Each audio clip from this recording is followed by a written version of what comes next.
Hi,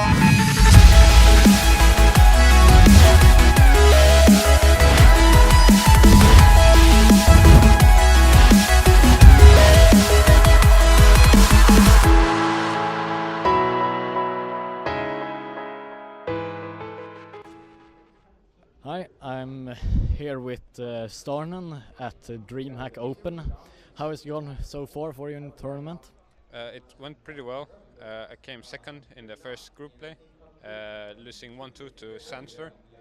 And then in the second group play I had Polt, Sage and Kras, so it was a very hard group, which I finished last in. But I'm happy with my games anyway.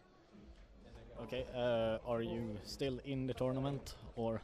No, I am out now. Okay, so how do you feel about the Dreamhack idea with an open tournament across Europe?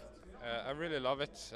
Everyone can participate, and new talent comes up as well as the old talent. So it's very fun tournaments to play, and it's very organized, well organized. Yeah, and when speaking of new talent, your breakout performance was in Dreamhack Valencia, correctly? Bucharest. Bucharest, yeah. Where you defeated your teammate and then came. Which position did you take there? Third or fourth place, like it's same because we didn't play that match, so semifinals. Okay. A recurring question I have for many players are the new VCS thing. How do you feel about like they're copying the GSL format and spreading it to every region?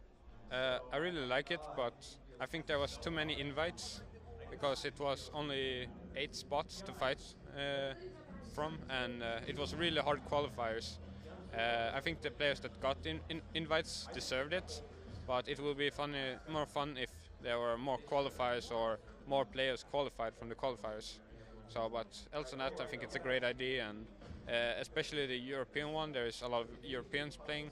The North American I don't really like because it's almost only Koreans, it feels like.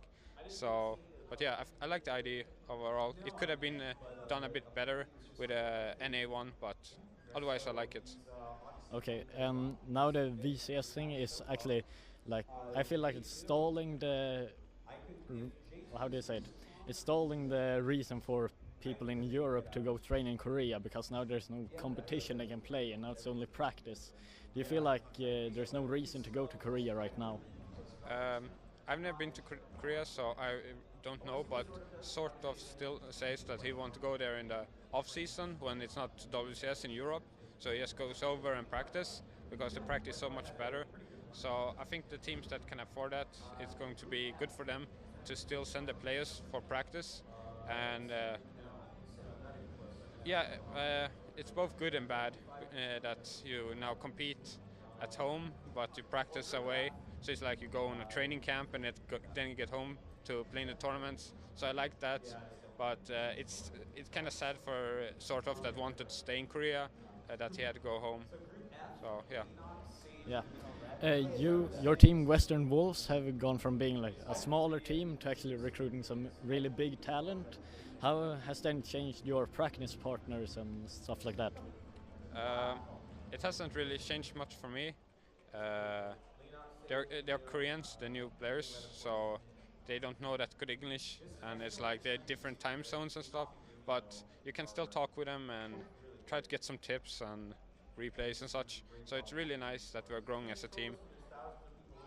Okay, and last question. The practice on ladder has been seen as something ineffective, but you stream a lot and you seem to only play ladder. Do you think that ladder is just as good, or is it a little bit better, or what's the point?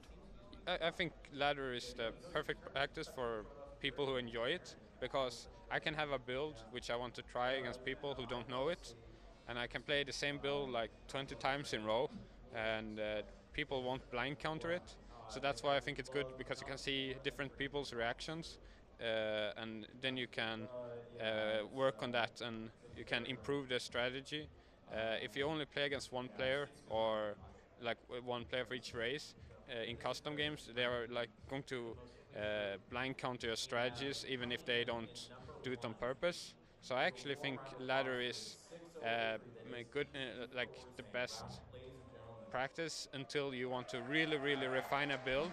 Then you can ask them to blind counter it, and you can still try to beat them with it because you want it to be that strong and refined.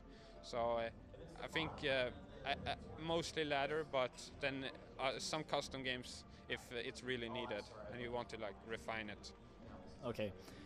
And you have been playing some in eSport SM, the Swedish Mastership, but you haven't qualified. So will you try again at Dreamhack or some other place in Sweden?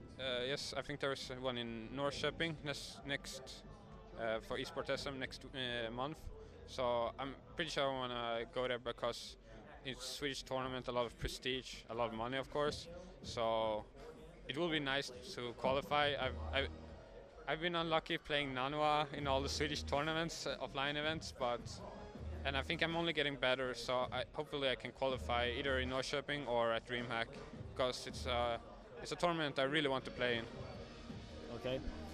And one final question: do players like see the prize pool as something they really want, or is it the idea of a first place title that they really want? What is that? Is it that motivates them?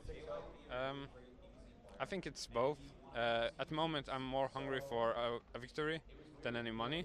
I kind of need money to keep playing, but I don't really want the money. I just have to get it. So I more want to win tournaments and beat good players.